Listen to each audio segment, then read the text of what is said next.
लोग को मैं दिखा रहा हूँ, ये दिख रहा है, ये नोकिया कंपनी का है। नोकिया कहीं पास में लिखा भी होगा यहाँ पर, यहाँ इधर लिखा हाँ ये देखिए, यहाँ पे नोकिया दिख रहा होगा। नोकिया के मोबाइल वगैरह आप यूज़ करते होंगे, इस पर भी नोकिया लिखा हुआ है, ठीक है। तो ये जो BTS है, ये नोकिया का BTS है।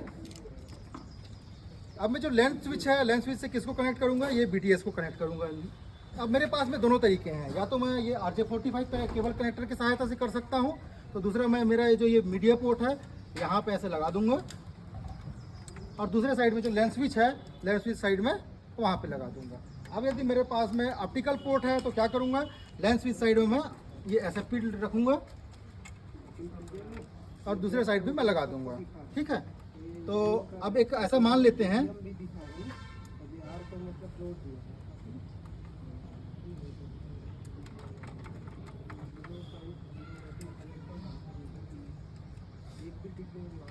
अब इसको आप लेंस स्विच एंड मान सकते हैं।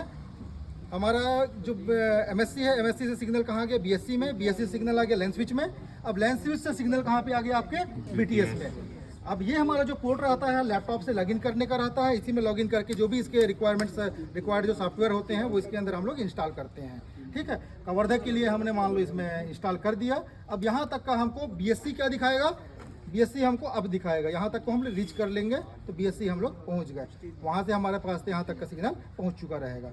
अब क्या करता है कि यहाँ तक तो आ गया, लेकिन हमको क्या चाहिए, सिग्नल चाहिए किसमें, मोबाइल में चाहिए। तो मोबाइल में सिग्नल देने के लिए जो ज़रूरी इक्विपमेंट है उसको हम लोग बोलते हैं radio frequency module, RF module, जो नोकिया का ही बना हुआ है।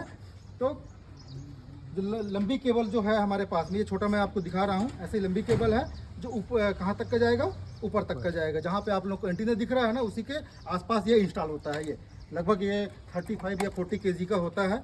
इसको चढ़ाने के लिए स्पेशल मतलब जो आदमी है वही करता है इसको, जिसको हम लोग रिगर बोलते हैं।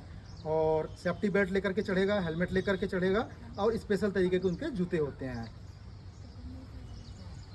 तो इस केबल की सहायता से मैं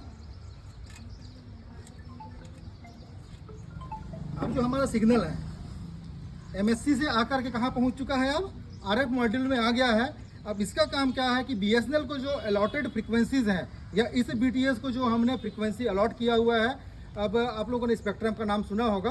स्पेक्ट्रम हो गया नंबर ऑफ फ्रिक्वेंसीज का एक बंच होता है, उसको हम लोग स्पेक्ट्रम बोलते हैं। जो BSNL है, BSNL 2G के लिए 900 मेगाहर्ट्ज स्पेक्ट्रम को यूज़ करता है, 3G के लिए 1800, 2100 और 3600 मेगाहर्ट्ज, ठीक है। तो अब सिग्नल हम लोग यहाँ तक का पहुँचा चुके हैं RF मॉड्यूल तक का। अब ये क्या काम करेगा, ये फ्रीक्वेंसी जनरेट कर देगा, जो क्या बोलते हैं